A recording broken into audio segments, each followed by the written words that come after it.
if you are following a lot of the Sixers scribe on Twitter today, you will see Joel Embiid posterizing one Nerlens Noel. Nerlens Noel made news earlier in the week. Michael Kaskey-Blomain at Sixers training camp this week and saw a couple of things. Obviously, started off with a bang with Nerlens Noel. Michael basically saying what a lot of people have said.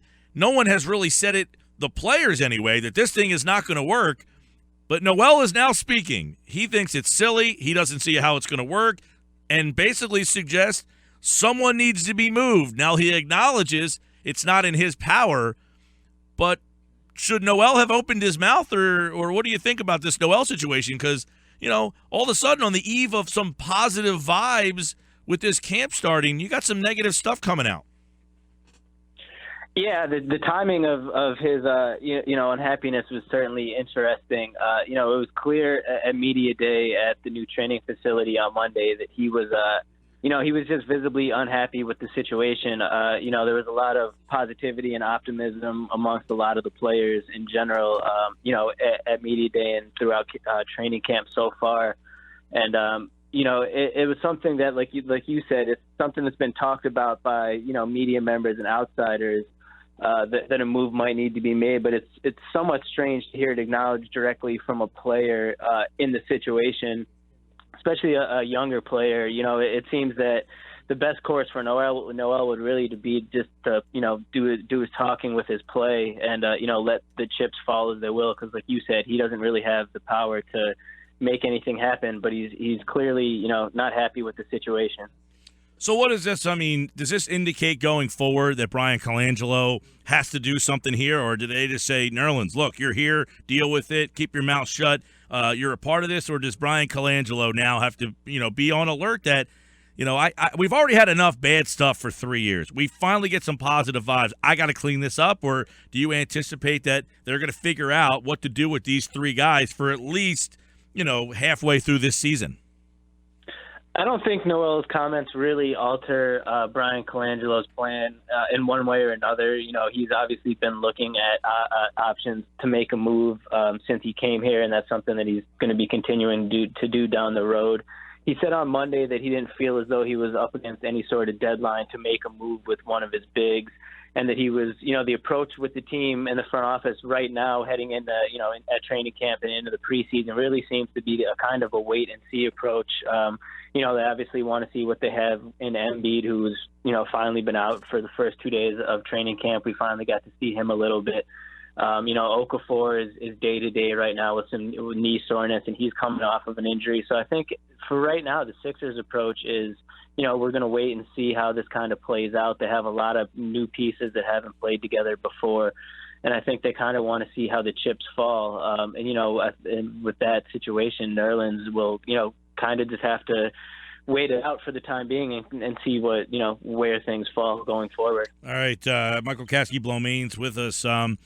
Just real quick on Nerlens. Does he look bigger? I mean, we've heard about Ben Simmons that he's looked bigger. I mean, as Nerlens the last couple of years has been a beanpole. Does he look like he's come in any bigger? Honestly, no. I didn't see much of a difference in Nerlens' frame whatsoever. He looks pretty much the same, minus a switch to his hairstyle. He got rid of the high top fade and kind of has more of like a dreaded look going on, which is the biggest difference in his appearance that we've seen so far. He said that he worked out over the summer. He wasn't in Philly as much as some of the other guys. He spent some time at Kentucky, he said, and up at his home up in Boston before he came back to Philadelphia. So he did say that he's been working on his game, but he did it sort of, away from, the Philadelphia spotlight in a way that the other players didn't really do. All right. Joel yesterday at practice had the flu. He kind of said, he joked like, look, I've missed enough practice. I was not missing this practice. He admitted he was fatigued and tired, but let's ask you, Michael Kaskey-Blomain, did you witness with your own two eyes Joel Embiid running up and down the floor with 5 other players at his side, up and down?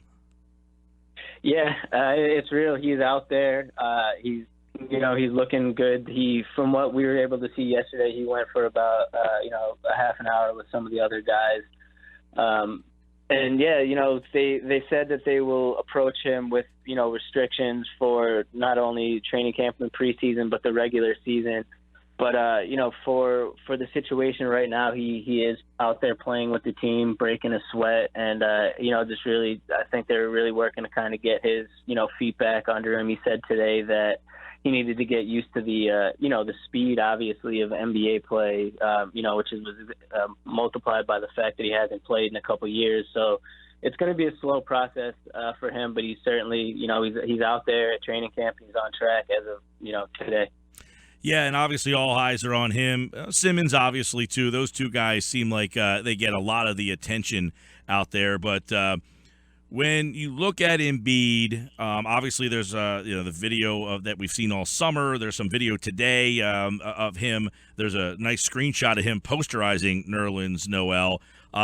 Did they indicate a plan for him in terms of minutes and games? I mean, is this fluid still, or do you think there is some sort of plan that they are working on how much of him we will see this year? There's definitely a plan that's going to be put in place. I think it's still fluid as far as exactly what the plan is, but Brian Colangelo spoke specifically on Monday about how, Embiid will be limited both in terms of minutes per game. He didn't put out an exact number, but there'll be, a certain number of minutes, at least early on in the season, that Embiid will be, limited to, and that he's not to exceed, regardless of game situation. Gotcha. And he also mentioned that he will be most likely not playing on any back-to-back games. The Sixers have several back-to-back games throughout the season, and in that situation, Embiid would only be playing in one of the two games. He, wouldn't be playing in both of them. So those are the two main restrictions that they're going to use going into the season. And then I think once, a few months of action are under the belt, the situation, they might look to alter some things. And it would be fluid in that regard, but he will certainly be, under limitations once the season starts. Brett Brown today said Joel Embiid looked particularly good today during practice, continues to impress. He put a unit together on the floor that included Jared Bayless, Robert Covington, Dario Saric, Ben Simmons, and Joel Embiid. And, that five there, interesting that's the five because obviously it doesn't include Nerlens Noel or Jahlil Okafor. So I guess Embiid is getting the first crack anyway to be the guy. Yeah, it seems like it. I mean, Okafor obviously has been limited with injury issues. And Brett spoke yesterday about how Nerlens right now is really the only big guy without, any sort of restrictions or limitations on him. So he might be an early beneficiary of, extra playing time, at least in the preseason and maybe in the beginning of the regular season, just because, he's the healthiest at the time. But, I think, absolutely the plan going forward is for Embiid to be, the main guy. He will be the starting center for the Sixers, assuming that, he's able to stay healthy and out on the floor. Some of the other battles at camp, I guess the starting point guard battle is going to be interesting. Do you have a favorite in the clubhouse there? I think Jared Bayless is going to end up being the starting point guard. Him and Sergio and TJ will certainly, be having their fair share of battles throughout camp. But I think Bayless probably provides the team with the most flexibility, especially, on the floor with Simmons as a guy that can play off the ball a little bit and still operate as a scorer or, as a pure point guard and run the offense. I think he'll probably get the first crack at the starting point guard spot. And, the wing positions will also be an interesting battle throughout camp. Gerald Henderson, at the shooting guard spot, Hollis Thompson, Robert Covington, all those guys will be obviously competing for the two wing spots. So I think there will be more battles for spots at camp this year than there have been in, at least the past few years with the Sixers. Michael Kaskey-Blomain is with us here. The Sixers at Stockton through Friday. They'll open up on Tuesday night, and all indications, Michael, nothing changed that Joel will play on Tuesday night? Yeah, all signs are pointing toward that. He said on Monday that he was, planning to play in the preseason opener.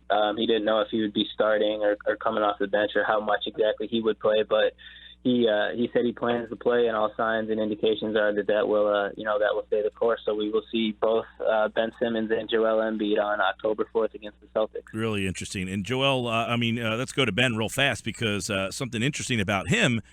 He said he put on 33 pounds since he left LSU, up to 250 pounds. And he kind of, talked the other day at Media Day about how LeBron James has influenced him a lot. And you're seeing a lot of questions were about him kind of being maybe kind of aloof or just didn't have, that he was kind of, outside a little bit when he was at LSU. But it seems that those indications have not materialized as an NBA player so far. No, it honestly seems to be the exact opposite. All indications from the team and, from what we've been able to see as media members is that he's an extremely hard worker and, a guy that's just embraced the whole process of, being a centerpiece for the team and a potential leader and a great teammate. All indications are that everyone is raved about playing with him in practice and in summer league. And he seems to be getting along with, all the guys in the locker room so far. And he's obviously been putting in the work. You can see, the difference in his physique. The 33 pounds was a very surprising number to hear. He was able to, gain that much muscle mass in a pretty short period of time. But, he's been in the gym, 2-a-days throughout the summer. And it's definitely physically evident when you see him in person. You can tell that there's certainly some mass there. So he is, he's been doing his job, working hard, doing all the right things since he got here. I think he's trying to kind of put some of that perception that you mentioned about his struggles at LSU in the rear view and really just focus on, his professional career with the Sixers going forward. 27.5 was the number. Are you over or under? I'm under, slightly under, but in a, not in a negative way. I think this is a season where, a lot of things will kind of be figured out moving forward. I could see them win around 25, 26 games, 27 even. I think 27.5 is pretty accurate for an estimate. It's possible they could go slightly over with 30, but I think there's just so many new pieces that haven't played together yet that it'll take a little bit of time to gel into a playoff team, and this will be the season that's kind of, planting the seeds for future success. He's Michael Kaskey-Blomain at The Real Mike KB on Twitter. All Sixers season long, of course. They are at Stockton through Friday. We had a guy call earlier, said he saw an unusual amount of 7-footers walking around the campus of Richard Stockton University over there, and they'll be there till Thursday, through Friday. So you'll see a bunch of those guys walking around. But, Michael, we appreciate it. Go check out his pieces at 973ESPN.com on Nerlens Noel.